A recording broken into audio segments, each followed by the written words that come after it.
out like a lizard drinking. And welcome to Shift+F1, a podcast about speedy race cars. That, by the way, is Australian slang, roughly analogous to as busy as a bee. Ooh. One Formula One team in particular has been buzzing away, which we'll get to in the news. I think that's my best Australian accent yet, to date. You sounded like a Foster's commercial. I loved it. Yeah. I'm Drew Scanlon, noted Australian. Joining me, Danny O'Dwyer. How are you, Danny? Good day. I'm doing good. I got in from my 2-week road trip, but 2 hours ago. So I'm that's fresh. called a walkabout. Is he right? Yeah, I was on walkabout. Yeah, it's my favorite bar in London. It's full of very quiet people. Not. Oh, I got to be careful. I'm gonna end up like Nelson Piquet here. We'll talk about that later on. A lot of news to cover today on the podcast. Starting it off great. All right. Joining us is Rob Zachney. How are you, Rob? Doing well. To clarify, I don't think Danny was about to drop a slur.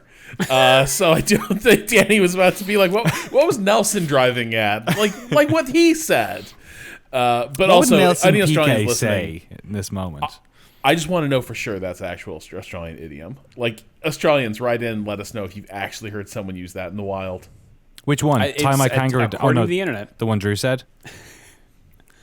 Flat out like a lizard's been drinking? Like a lizard drinking, yeah. Flat out is apparently really busy. I did not get confirmation on what the lizard drinking part of it was. But yes, please, any and all emails from Australia are welcome. If you're new to this podcast, a very warm welcome to you. And if you are new to Formula One itself, we recommend listening to our preseason primer episode, which assumes no prior F1 knowledge and explains how the sport works and who everybody is. So if you would like to go back and listen to that, this year's primer is episode 216. Also, this show is supported entirely by our audience over at patreon.com/shiftf1, where every month we release bonus podcasts and videos exclusively for our patrons that cover racing documentaries and films, F1 video games, experiments with other racing series, and a lot of weird things. So if you would like to support the show and get access to all that fun stuff, head over to patreon.com/shiftf1 or click the link in the show notes. So what do we have going on this month, Danny? This Friday, last day of the month, we'll be uploading our Drive to Survive Season 5 review. We all watched it and decided that it was one we could easily do in one episode. There's a good amount of fat on it, but it's there's some waffle in here too. So we're gonna do our best to review the season. I suspect most of you, if you were going to watch it, will have watched it by now. And of course, massive shout outs to all of our incredible title sponsors: my wife Sharon, Alex Medina, Kick-A Hat of the multiple time penalties, Ash Team Blackjack, Michael Maves, Gordy's Army, at Talking Autos, Olivia Evans, IronStation.dev, TelemetryDeck.com, Drew Stewart, Bailey Foote, Abdullah Al-Thani, Jason Chadwick, Abraham Getchell, Enzo and Ayrton, Octothorpe Betwixt Job Crimes, lots to unpack there. Unpacked there. Snigs, Alex Goucher, Max Voltar, Circuit Demon, Troy Stammer, Humberto Roca, William Rumpf, Irvine Clinical Research, Lachlan the Maddened Man, and Jason Kelly. Thank you, guys. Fantastic. Thank you to all of our title sponsors. And now let's jump into the news. Let's just kick it off here. Kind of a lot to talk about. Rob, a couple of businessy stories. It's business. Corporation shenanigans. So the first thing that sort of caught my eye was that apparently in the coming weeks, the teams up and down the grid are going to be discussing revising the cost cap to allow for like capital expenditure, basically investments in the physical like plant and infrastructure of an F1 team. And the person who's been really driving this, and you can only imagine the story behind this, is James Valls, newly installed over at Williams as team principal. Took a look around and apparently realized that this is a team that needs some pretty serious upgrades and investments, but because there's a cost cap and its terms are rather strict right now, if you do not have like existing good infrastructure, if you wanted to build it, Right now, as the rules are constructed, you would just have to short something. So, like, you would basically, like, maybe you have to do the Haas thing, where it's like, we're going to give up on this season. Fallow season, yeah. Except, you know, when you think about the expense of some of the things you have to, like, build and, like, bring online, it'd be huge, right? It'd be wildly expensive. So, what they are proposing is an exemption to allow for things like new fab facilities, new R&D facilities, etc. One of the things that jumped out at me from the story on Autosport.com is just Valve's talking about it's things that are like big and small, but like there's a quote here where it sounds like Williams like tech infrastructure might be so weak that they don't even have real software to track inventory. He said that there are, like Val said, there are some of what I would consider basics which are in place in other teams and have been since almost 15 years. For example, there are software systems that allow you to properly understand where all your parts are, and they simply don't exist at Williams. As a result of that, what impresses me is that before I joined, they built the car you see in front of you, 15,000 pieces coming together, fitting, working, and seemingly going around the track fairly quickly. That's an incredible accomplishment, but clearly it's not how we can move forward. Like, I don't think that quote does not sound to me like he's describing design software, like how does the car like IKEA together. To me, that sounds like all the bits and bobs that make up an F1 car, they're having to, like, I don't know, consult a ledger or something, which kind of explains. No, it's on that shelf. You know, no, I put them on that. No, the third shelf. No, I know where they are. They've always been there. It may look like a mess. Yeah, they've always been there. It's fine. It does go some way to explaining why, you know, a few years ago you saw Claire Williams boarding a plane and buckling like wing elements into the seat next to her. I was just thinking, somebody's got like a front wing. I've worked in some shops that didn't have good inventory software, and that was where you go around someone's house and they had a couple more box sets than maybe they should have. I mean, how old's MySQL? Get these people a lamp stack in here, and I don't know, Brad Shoemaker can whip something up for him. God, can you imagine just the joy of like someone making Brad their like CTO at one of these teams. So anyway, that actually has produced it seems like there's not a lot of opposition to this. A lot of folks this find pragmatic. A lot of folks seem to agree it's a good idea and are keen to sort of see it out. So it seems like that is a development to the rulebook that's probably going to go through. Something else that is sort of going through right now is Zach Brown, and what he is going through is the McLaren organization. Love it. And he is making some pretty major changes. And what it sounds like is, so like the trigger for this is when Seidel left and Andrea Stella was installed. There was kind of a chance here to kind of like re-examine the org with a new management structure in place. The other thing that they sort of apparently this is all stemming from a review of their operations they started last year when it was clear that they'd like fallen pretty down the order and they were not on the trajectory they had hoped to be. They kind of did an investigation as to like, well, what is going wrong here? And one of the conclusions they reached was that, you know, at the end of that disastrous partnership with Honda, they changed engine partners twice, and they got a winner with both Renault and Mercedes, and they enjoyed some real surprise success following that, and that sort of masked the fact that a lot of underlying organizational issues had not been solved. So now, with some turnover at the top, they have sort of leaned into revamping the organization, and this is where it gets a little bit interesting when you think about the history of like McLaren, like organizing the McLaren team.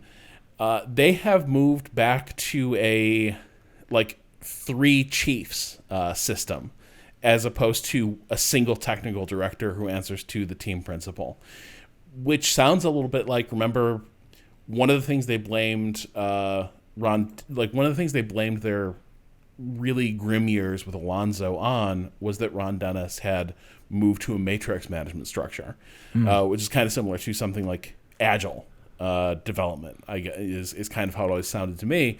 And so they were very pointed about, we were fixing this all up and we were establishing more of a traditional chain of command type structure. And now they've added a bunch of technical heads beneath the top layer.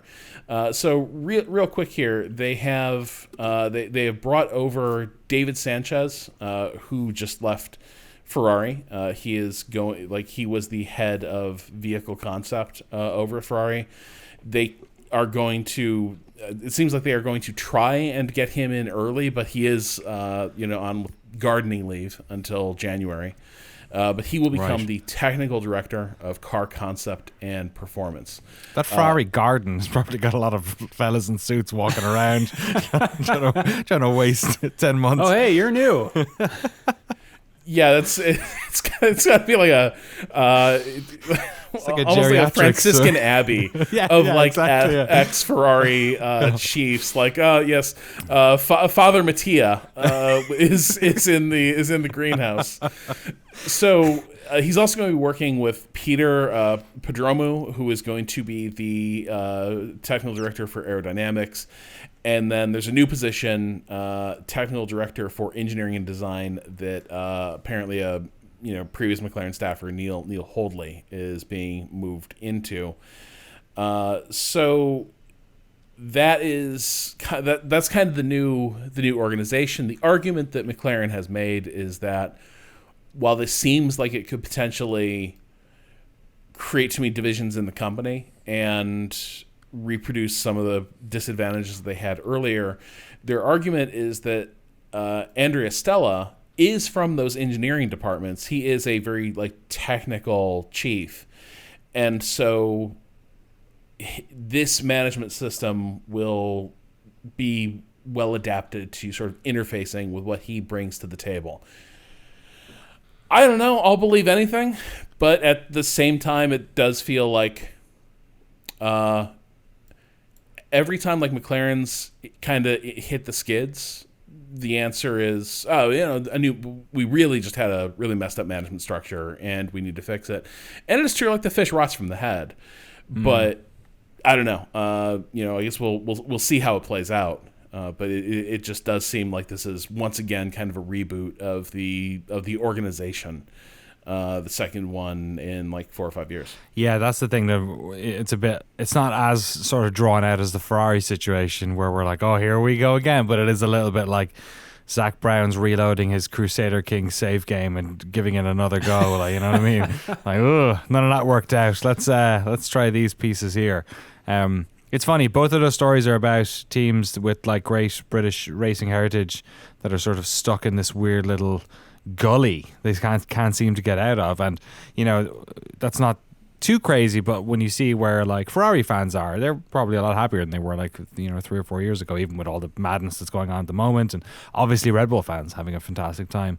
When they see that happen, I'm sure that's part of it. That's sometimes when the other teams make those leaps, Alpha, you know what I mean, it's happening all around the place at the moment. Sorry, not Alpha, Aston. And I know you've been getting into soccer a little bit, Rob. And there's a similar situation what happened with Tottenham recently sacking Antonio Conte, even though they're fourth in the league. A large part of that's probably because there's other teams that are like Arsenal who have clearly jumped the gun, and sometimes that comparison can weigh on you even more than your year-on-year stuff. So in a way, I'm not surprised to see some of these teams really trying to. And it's always kind of the question of as you point on the Tottenham example, they're still having a pretty successful year. I think Conte was 0.001 off Tottenham's most successful manager, but it didn't matter because they were playing football that looked ugly, and ultimately he's brought in to win leagues, and Arsenal have managed to completely flip the script in the same 12 months. But that's the thing, and in F1, the margins are so razor thin that you will look like a complete poltroon. Right. Even if objectively you fielded an okay car. Now admittedly in this case we have 2 years if it's not competitive, something needs to change, but I'm very curious to see how it plays out. Well, speaking of terrible optics, Oh God, Danny. is it my turn? Cool. What's your story? Rob flagged this. It's actually a follow-up to a story that we covered, I don't know, last year? Yeah, it feels like 6 months ago, maybe. Kind of, Yeah. and we didn't linger on it because, whatever. But Nelson Piquet said some racist, homophobic stuff in a Brazilian television interview, specifically about Lewis Hamilton. Using terminology in a sort of in the type of old man way you might, I guess. But this isn't the first, and hopefully it will be the last. But Nelson Piquet's got priors on this type of stuff. Perhaps though he won't in the future, thanks to 4 human rights groups, including Brazil's National LGBT Plus Alliance, who took him to court, suing Piquet for 10 million Brazilian dollars for moral damages. It sounds like a D&D roll. I'm going to get you for 10 million moral damage. On Friday, this past Friday, this according to Autosport, the civil court in Brazil's capital, Brasilia, offered Piquet to pay half the demanded amount, 5 million Brazilian real, the equivalent of 780,000 pounds sterling. Money. It's a lot of money, man. Yeah. It's a lot of money for saying something dumb and racist and homophobic. He will be able to appeal this. The judge in the decision saying the repertory function of civil responsibility, but also perhaps mainly the punitive function, precisely that as a society we can one day get rid of the pernicious acts that are racism and homophobia. Presumably he said that in Brazilian Portuguese, but the message there is true, or is very clear. Nelson, shut the fuck up. Well, it's such a, coming from the United States where our laws are exceptionally permissive when it comes to speech, it's kind of breathtaking to see the idea of someone getting their ass sued off by third parties. Yeah, right, yeah. For moral damages. Moral basically being like, your vibes are toxic to society, and you must be held accountable. In a country that recently had Javier Bolsonaro as their president, I feel like there's a lot of third parties who could get him for moral damages. Well, and that's another thing I do kind of wonder about as well, just like where all this stuff sits in the landscape. But I do like, to a degree, the notion that you could have it would be codified where you could launch civil actions for people who are perpetuating existing social prejudices and discrimination. Right. Yeah. And that you can be held to account for that for basically making this country a worse place to live. And it's that's kind of cool. It's a far cry from what we have here where anyone on Fox News can go on and be slavery, was it that bad? Right. Or do we think black people are being a little dramatic? And everyone's fair game, good to go. Sell those gold, sell those cash to gold ads. Right. No problem here. Yeah, or specifically in the case of Fox News, be saying a bunch of stuff about the elections, knowing full well that it's bullshit. Yeah, it's wild. I don't think anyone, regardless of where they sit on the free speech against, because obviously in the UK then you have the sort of the libel world, which can be, and I guess over here as well with the whole Peter Thiel stuff with Gawker, I guess that was in a way kind of in there as well. I don't think anyone's going to argue with Nelson Piquet. Just be quiet, dude, for goodness sake. Yeah. Worth noting, Lewis Hamilton is an honorary citizen of Brazil. Yes. Which, considering what he did to Felipe Massa all those years ago on that final turn in Interlagos, is really something. It says a lot about how much he's done in the interim in Brazil. It's true. Who's his turnaround artist? Yeah, maybe Timo Glock isn't allowed in Brazil anymore. I'm not sure. He did a great job rebranding himself as I'm just a guy who loves Ayrton Senna.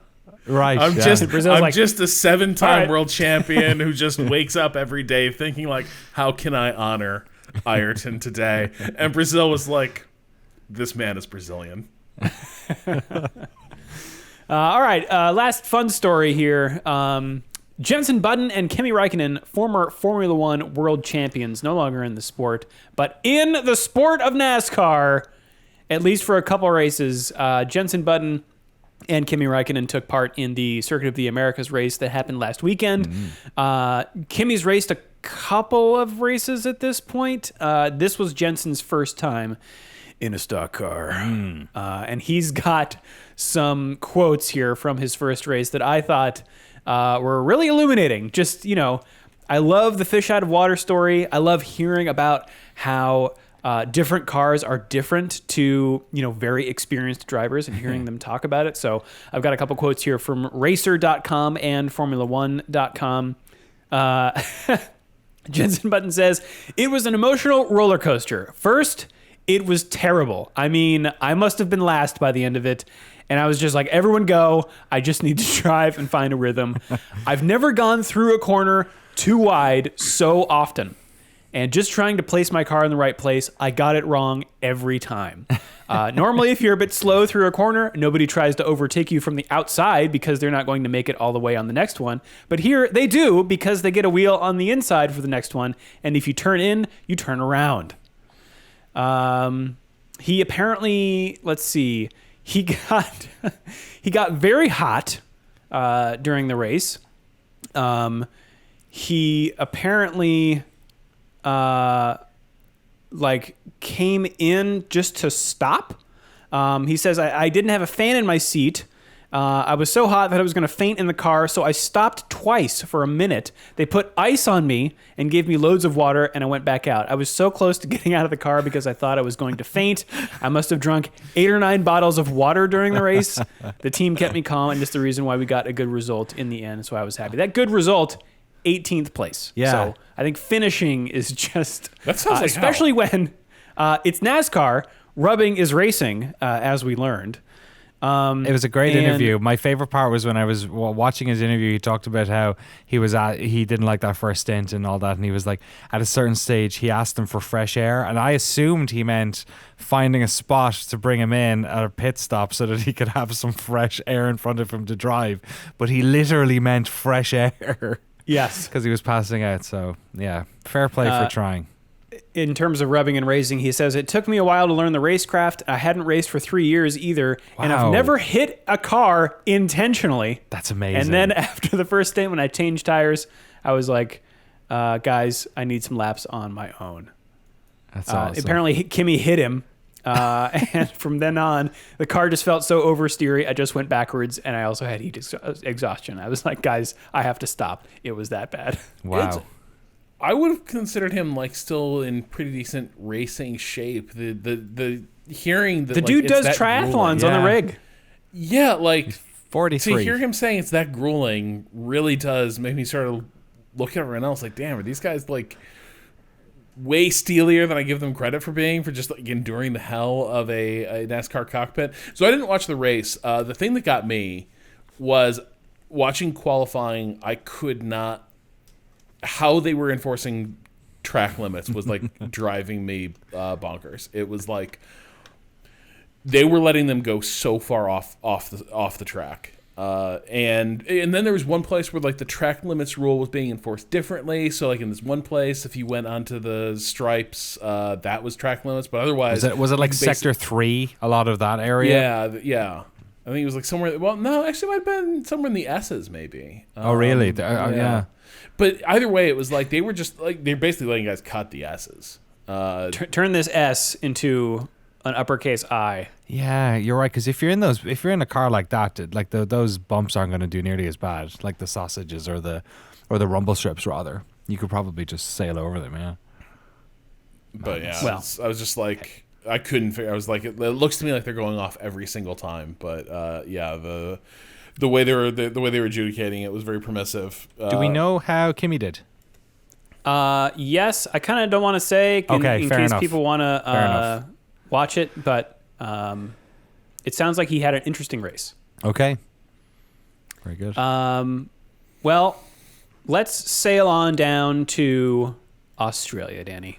Okay, down to the beautiful Albert Park in Melbourne. I like to really wrap my mouth around that OU, Melbourne. Maybe. This is a track which you may have forgotten, perhaps, because this is a track I feel like we're always thinking about a lot. It was, for the longest time, the opening race of the season.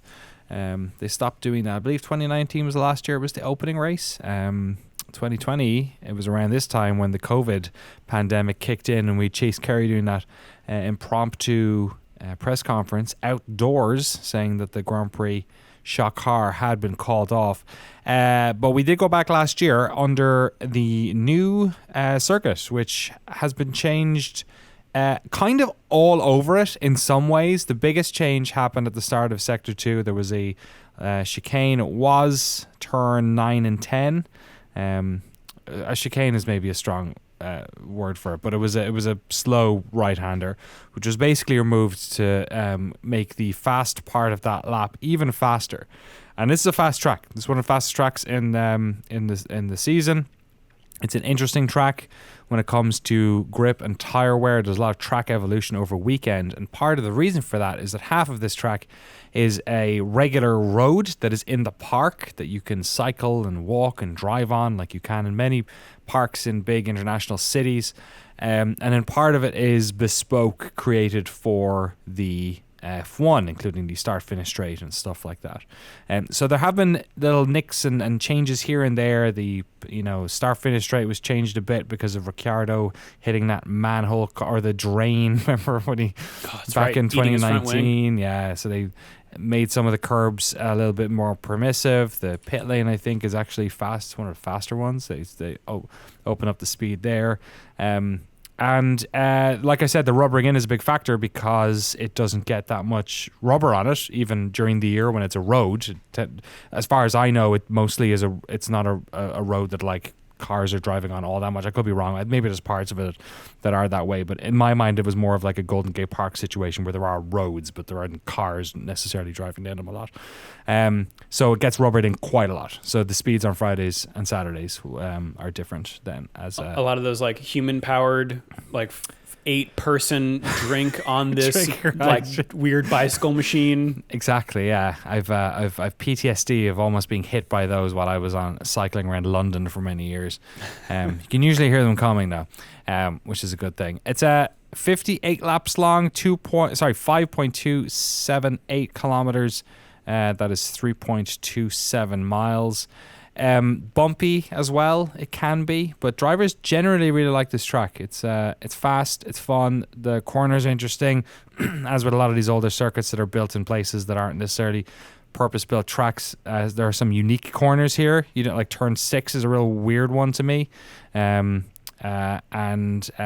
been here since 1996. It's kind of an old head now, but for the longest time it felt like new because the Adelaide track, they raced in there until the end of 1995. It used to be near the end of the season, and then they started on this one in 96, and now it's become an old head. I really like this track. It usually provides good racing, and seems like it's great crack to be there. It seems like a lot of fun.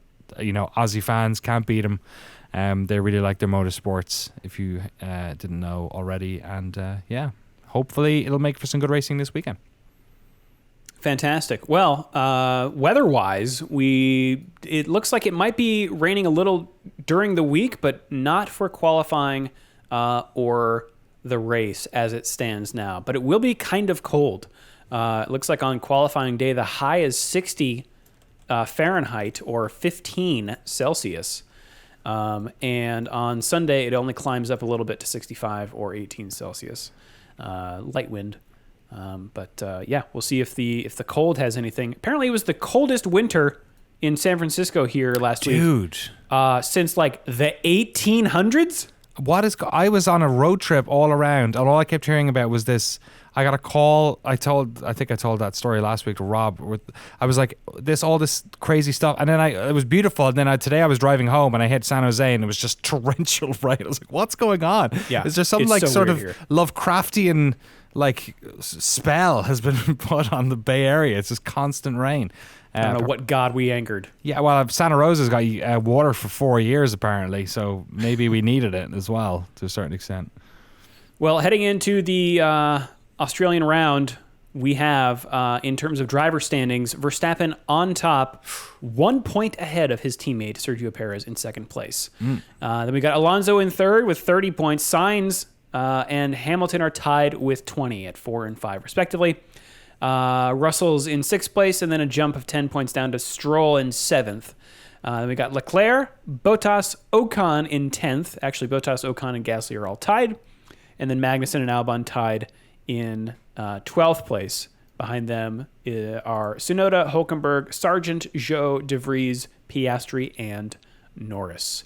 Boy, really tested my ability to convert three-letter acronyms for drivers that are new. But I did it. Constructor standings, Red Bull Racing is on top.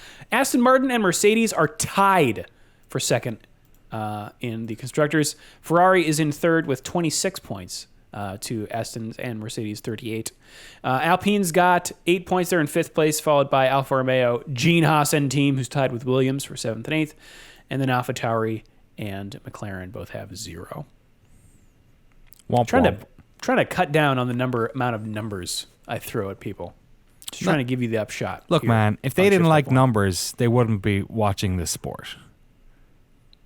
I guess that's true. All right. If you really like numbers, you can join our fantasy standings and get some numbers of your own. Use the link in the show notes to join. Or you can send us an email at shiftf1podcast@gmail.com or f1.cool/emails. Danny O'Dwyer, I believe you have some emails here for us to read. Yes, let's consume these emails. Drew, do you want to take this first one from Dimitri? Yes, Dimitri from New Jersey writes, the former Force India motorhome is available on the market for a cool $538,000. The article links a video that offers the best look inside an F1 motorhome I've yet seen. Thought you guys might like to see it too. All right, this is motor1.com. We'll put a link to it in the show notes. By the way, if you're unfamiliar with the concept of the motorhome, you've probably seen these on Drive to Survive. It's a misnomer. I think this is not a caravan. And they are more like motorhomes in sports like Indy or NASCAR. These are like Transformers. These are buildings. They're absurd. That they put on the back of like multiple semi-trucks and then construct at the circuit. They're like the hospitality suites, right? Where like, oh, you're a sponsor, come in and have some coffee. And then upstairs is like, I don't know, where the team sits and has some, maybe their debriefs are there. I'm not entirely sure. Because you don't often get a look inside. So I'm going to play this video right now. Yes. Apparently the only issue with this is that it is located in the town of Hildesheim in Lower Saxony in Germany. And it requires a crane and a small fleet of trucks to transport it. So that's just south of Hanover. So basically, kind of right in the middle of the country. Why is it just still got their headquarters was somewhere? Their headquarters was in the UK. They were. Did it get left behind? They just left it. They couldn't afford it anymore. They just left it in this beautiful. Like, you should look at pictures of Hildesheim. I want to visit there. Jeez Louise. It's still got all the Force India and BWT branding in it, and like the pink chairs. Terrific. Elegant and fully equipped, it said. Would you I'm not sure elegant is the word I would use here. No, I would, like, if you compare it to, like, so the motorhomes that, like, drivers have in IndyCar, where, like, Elio Castroneves, for instance, drives around in a mobile, like, hotel grand suite. That's kind of, like, what he is rolling around in. This is, like, business center in a hotel vibes is the way a lot of it reads to me. That's it's true. not luxury. Yeah. Nothing says business center in a hotel more than somebody leaving their notes behind. And there's quite a lot of reference photographs printed out of ideal apexes to hit, like 248. No. Yeah, if you hit 248 in the video, you'll see some terrific. It's like Chernobyl. It's like they left. It's like they had to leave with no notice. Wait. What's the circuit map that's out as Catalunya? Terrific. Just in time for testing.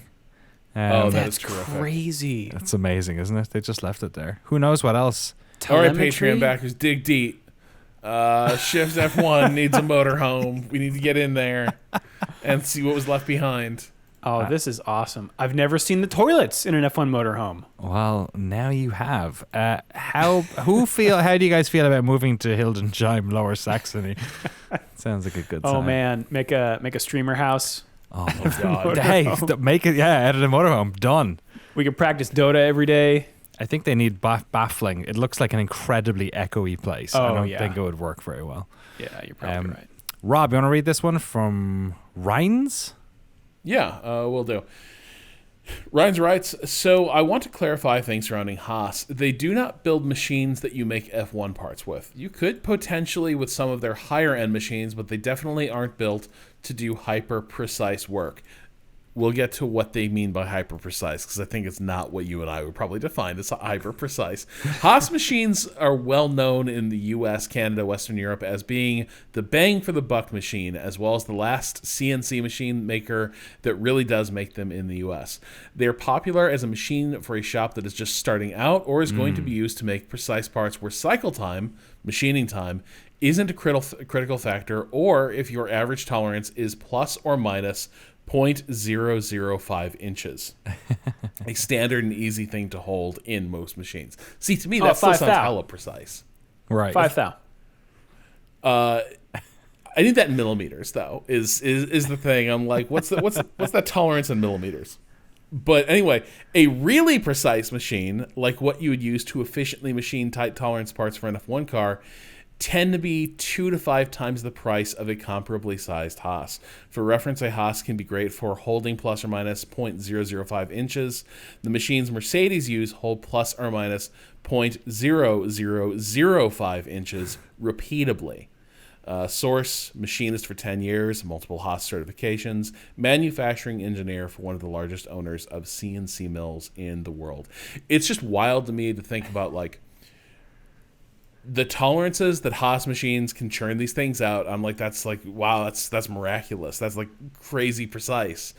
And in the machining world, it's like, that's fine. Like if you don't really have to care that much about precision, a Haas will get it done. But if you really need something nice, you need this thing that's a completely different order of magnitude of precision. Yeah, it's wild. Thanks for the info. I'm on the Haas site right now. I'm seeing a wide range here. I don't really know what I'm looking at here, but you can get your basic. If you're looking for a vertical mill, 40 taper, 3 axes, 8.1 kRPM, 20 tool capacity. It's not bad for $56,695. That's great. However, if you want something really, really nice, like, I don't know, a 3-axis CNC gantry mill with 145 inch by 87 by 22 travels, we're looking at $226,000. See, what you said there just sounds like big 3D printer. Yeah. Like if I can just feed it the materials. Ooh, I could here's a. We might be able to build our own motorhome. Right. I mean, here's a whole vertical machining center for $463,000. So that sounds like a lot of money. StarCraft you could to just build buildings. Yeah, we could like mill ourselves some cars. We can mill ourselves homes, and suddenly it's like we're turning a wild profit on that $500,000 CNC machine. Get some harvesters. Just find everyone's the like, richest wow, vein of like, spice melanges. How do you guys make these sheet metal Quonset huts that you live in now? Jensen Button, come over. It's really hot in here. It's a good time. Cruiser operational. Outrageous. That's all. That was the most real-time strategy references we've ever had in one email. Good job, everyone. Good job, team. This one comes in from Brian. 555. Why does every commentator feel the need to say the oldest Formula One driver on the grid every time Alonso breathes?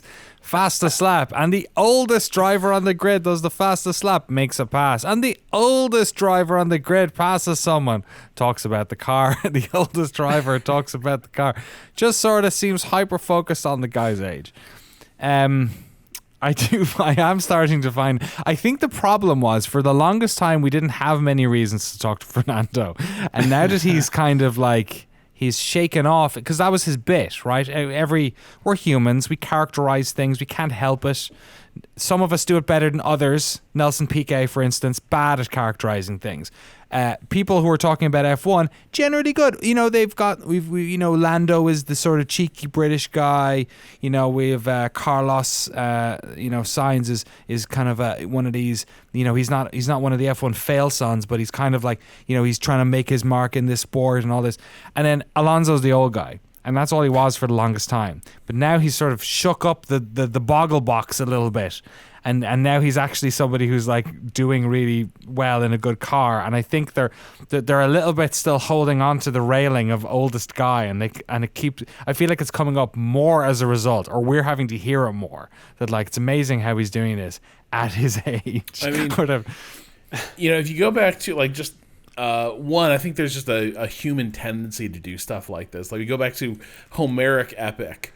It's always like fleet-footed Achilles, right? It's always like, and maybe they're like, you know, two Athenians turning to each other and be like, does he have to mention the fucking feet like every time? We get it. Like, Achilles is fast. You don't need to keep like beating us over the head with it. He's got a foot thing. Got it. He does other things. He's an unkillable warrior, except for that other thing with the feet. But I think the other part of it though is like they're always trying to sort of like, I don't know, like, for instance, every time Carlos and Fernando have an interaction on the track, right? Yeah, they're like, oh, and they're Carlos racing against one of his heroes, you know, grew up idolizing this man. And I'm like, I'm not even sure I've heard him say that much. Like, you know what I mean? It's like when they start to do that about like some of the British drivers and like Lewis, and like I'm just not sure that they sort of make it out as like, oh, you know, every time that you have this sort of juxtaposition, they got to call that out, where it's like, you know, and now the little children that this driver inspired are here racing against him. Isn't that wild? And it's not, because like time is linear, man. I do think that there's some angle of it that's like the realities of being a broadcaster, where you have to attach an adjective to a driver, right? You can't just say, for Alonso, you have to say the Spaniard, or yes, or you can't say Alonso and then Alonso in the same sentence, right? You have to like refer to them as different things, and so I don't know, the old stir is I do not envy being a broadcaster, having to constantly say things. Well, then I think they sometimes like stumble into like doing like ethnic and national stereotyping too. Oh yeah, where it's like, like if there is a like Latin American or like Spanish driver, like the odds of them being described as fiery or passionate at some point, it's a probability of 1. It's just going to happen, and they won't do that to like Brits. Like, even if you have a guy who's an obvious hothead, it just won't be applied that way. Yeah, and so I think that's the other part is like, again, the broadcasters do love sort of using some of like the same, apples to apples mechanics to get through a broadcast that we all know. Speaking of old guys, we did get an email about this, but I forget who sent it in. Have you seen the Bernie Eccleston documentary series? I've heard it's good. Okay, so Kyle from Canada emailed in.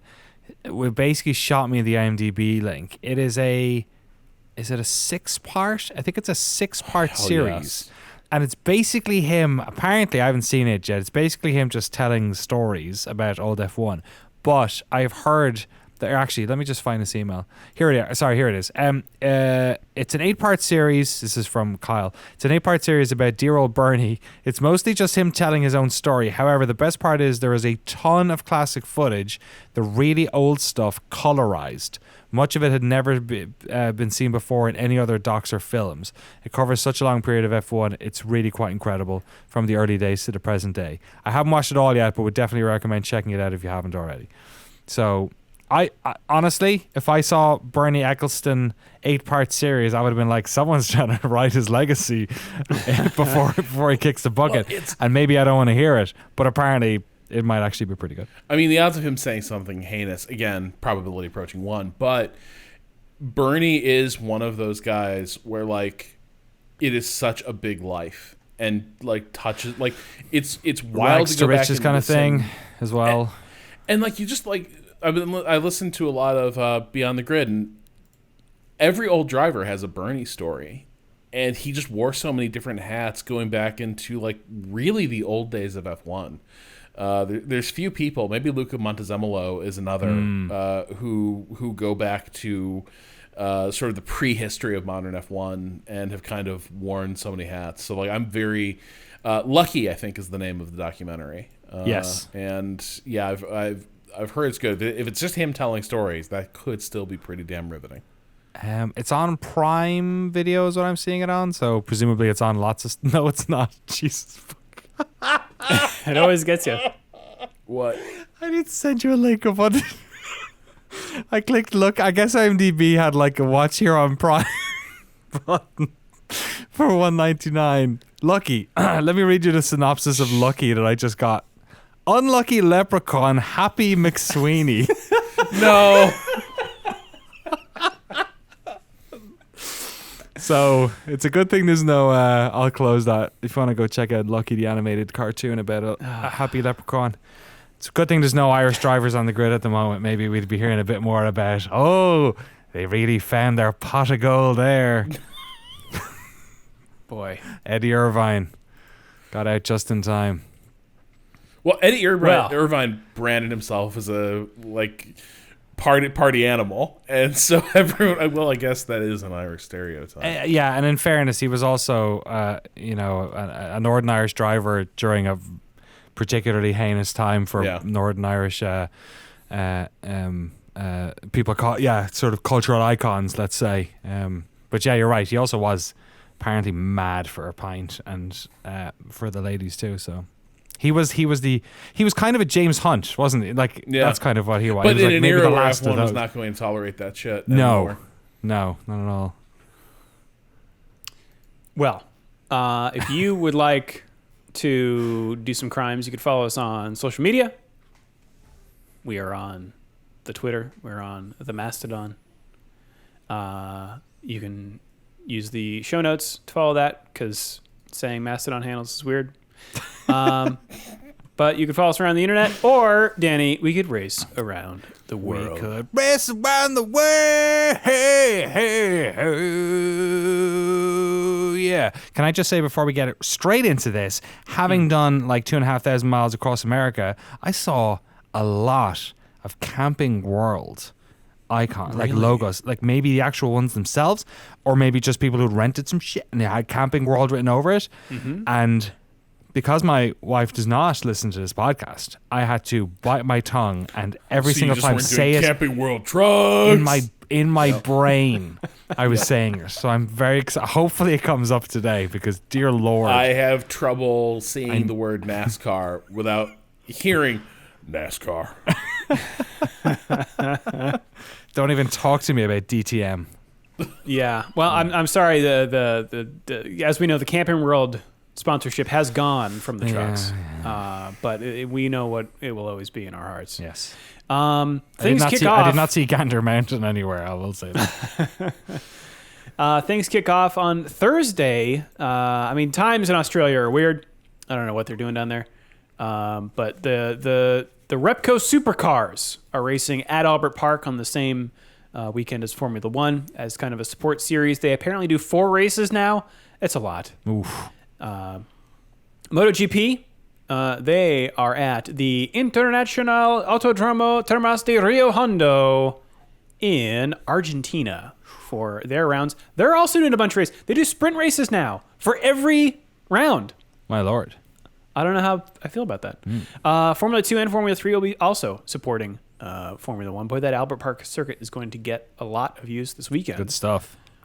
And as mentioned, the Craftsman trucks are at the Richmond Raceway in Richmond, Virginia, for the SpeedyCash.com 200. Don't use that service. Sure, that's a reputable Don't do establishment. That. Don't do that. The Xfinity Series is also in Richmond for the Toyota Care 250. We've got IndyCar at the Texas Motor Speedway. And we got NASCAR. Oh my. Also in Richmond? Virginia. Richer than For rich. Toyota Owners 400. Real theme. Toyota owners. Yeah. Yep. Toyota owners. Toyota Owners. Toyota owner. Toyota. I just went out for our Toyota listeners. owners. Before the show, we had a conversation about run times. And we need to really trim some of the fat off this show. And we just spent 5 minutes glitching out over Toyota owners. You know why? Which Because the is- runtime's short right now. Yeah, I just checked it. We gotta pad this out. Toyota owners. Oh my God, Toyota owners. Well, maybe as I read the race times for Formula One, Danny, you can find us another email. It's also weird. It's a weird Australia weekend. Here's what I'm gonna do. Okay. I'm gonna do Pacific and Eastern. Oh my Lord. Yeah. So Thursday, March 30th, Pacific time, we've got free practice 1 at 6:30 p.m. on ESPN News, whereas it's 9:30 p.m. in Eastern time. Free practice 2, 10 p.m. In Pacific time, but 1 a.m. the following morning on ESPN2. Now, Oh boy. Friday, March 31st at 6:30 p.m. is when at Pacific time is when free practice 3 starts, but that is 9:30 p.m. in the East, also on ESPN News. Then qualifying 10 p.m. Pacific on that Friday, but that is 1 a.m. Eastern on Saturday on weird. ESPN. Yeah. I don't like it. The race Saturday, April 1st. Ugh. On ESPN at 10 p.m. Pacific, So weird. which is 1 a.m. Eastern like- on Sunday, April 2nd. UFC time. I'm going to be sitting down to watch a race. I like it. I have one more email. It's not really an email. Also, that lucky one was kind of a hidden email. Okay. I was trying to pad it in. But and this does also trod on some common ground, but we didn't bring it up. So this one comes from Rachel. Hi, Speedy Boys. Just wanted to make sure you see that F1's favorite team principal is going to be at the booth for the NASCAR Cup Series race at COTA next weekend. Should be worth tuning in just for that. She is, of course, talking about Gunther Steiner. Did you see him in the commentary booth at COTA? I was on a road trip, so I wasn't already on the internet, but I did get about 30 pictures of Gunther Steiner in the commentary box, so people were clearly into it. Did either of you guys hear him? I did. How did he do? How did that boy do? Not great. So I think it, as happens to many people, I think, he is very unselfconscious around the Drive to Survive documentary crew. Right. But that is a different world than you are put in a booth and a microphone is jammed into your hand and it's be interesting and have things to say.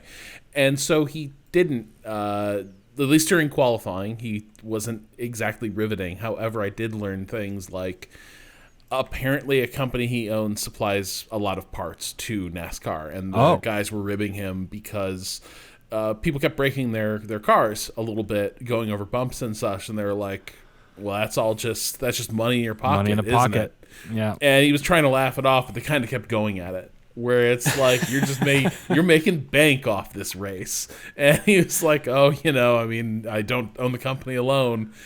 And they kind of wouldn't let it drop. But yeah, so Gunther Steiner, a man of many varied interests. I sort of think of him as he's just out there being a team principal, but no, he has sidelines with deep roots in other racing series. We want not to step on the toes of our upcoming Patreon exclusive review of Drive to Survive Season 5, but I would watch a full season of him and Mattia Binotto just buddying around. That was my favorite part of the entire thing.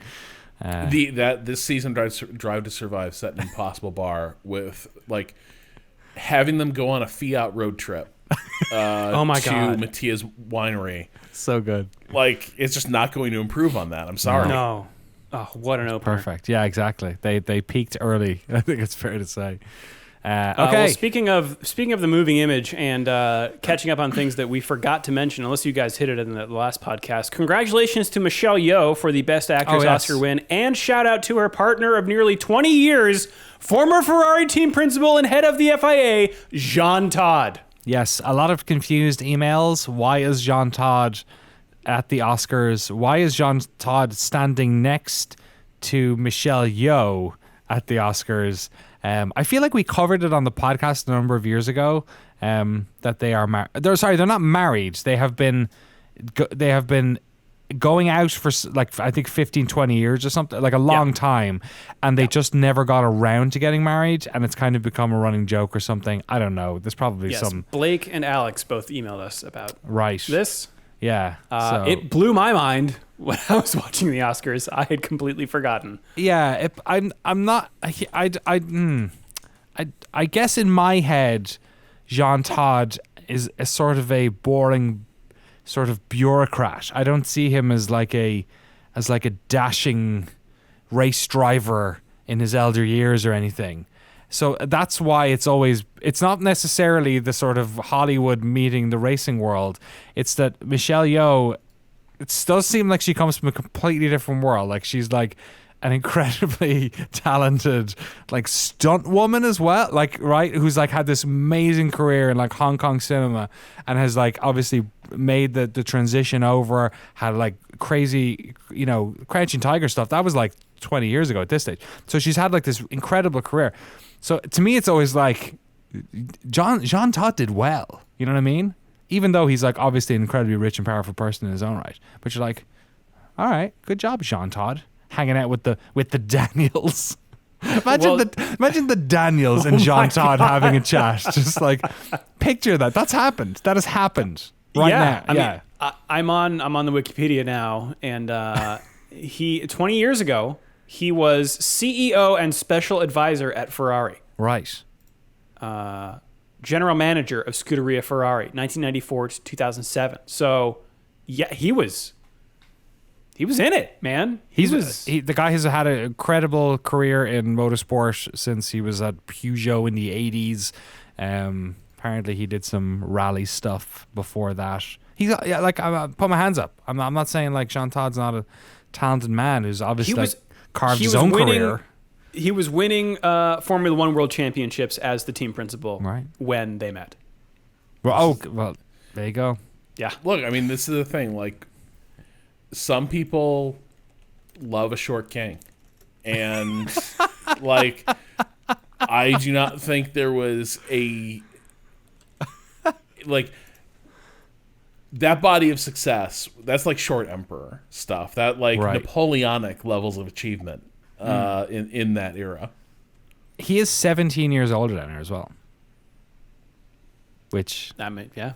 Yeah. So I don't know. Just exactly. Weird, because he's looked the exact same for like 30 years.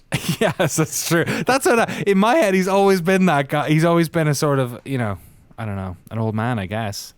Look, we're all old men. We'll all be old men. Will we have our Michelle Yeoh beside us now? I know. Speaking of old men, I know. Yeah, we got to get this thing to 60 minutes. We're really, really close. I did forget the book. It's incredible how I have the page, but it's incredible how I consistently miss the book when I'm here, but when I'm in a hotel, like just having left Death Valley, I have the book. I don't know what's wrong with my brain. Shout out to my wife for sending me a screenshot of the page this week because I forgot. This one, March 29th in F1 history. Carlos Reutemann may have won the Brazilian Grand Prix today in 1981, but he lost at least one friend in teammate Alan Jones. Reutemann was leading the race in the closing stages with Jones just behind him. Jones, as the reigning world champion and Williams leader, expected Reutemann to let him through, and the team held out pit boards telling him to move over lap after lap. Everyone assumed he would do it on the final lap, but he didn't and took the checkered flag. Jones was furious, and all as the season wore on and Reutemann put together a decent tilt at the championship, he had to do it without Jones's help. At the 1998 Australian Grand Prix, the McLarens had pulverized the opposition with Hakkinen and Coulthard finishing a full lap ahead of everyone else, my lord. At the next race in Brazil on this day, they proved Australia was no fluke by doing exactly the same thing, with Hakkinen leading home another McLaren 1-2 as the Finnish driver began his title-winning season in style. Schumacher got a little closer, but was still more than a minute behind the Woking cars at the end of the race. There you go. There's something to aim for those papaya cars. Well, I mean, we talked about it a couple weeks ago that is the benchmark for where Red Bull is. Like the last time that a car was this dominant was that. Right. Madness. And it all. Hey, look. Like, you know, Rob said, time is a flat circle. You said something like that. I forgot what it was. Time is linear. It's also circles. Well, forget what Rob said. I'm saying something. Time repeats. If you're watching this for long enough, you know, eventually, you know, every king has its day, I guess, unless you're Felipe Massa. Okay. I don't know what if that meant. So maybe it's time to end the show. Final thoughts ahead of the Australian Grand Prix, Danny.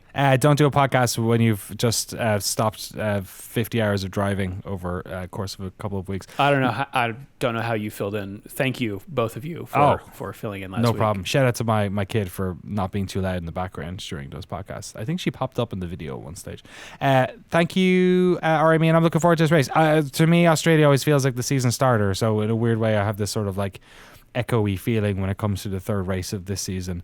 I think it's familiar ground, so I often like seeing the cars drive around here to get a real sense of kind of how they look. I feel like I never get that from Jeddah anyway, because I don't really know that track well enough. Yeah, it's both at night too. Yes. Final thoughts, Rob? Yeah, I think we're good to keep dropping news stories into the show outline and make sure we got an ample vault of content discussion points. We're just too good at it at this point. I could have stretched the Michelle Yeoh stuff longer if you wanted. No, I'm glad you didn't. All right, everybody. Read the synopsis to the second season of Lucky. What happens on tomorrow in Formula One history? Yeah, Jesus. If you'd like to support the show and get access to us such as it is, and get access to all of our bonus episodes and the official Shift+F1 Discord, you can do so over at patreon.com/ShiftF1. Have a good race weekend, everyone. We will see you all next week.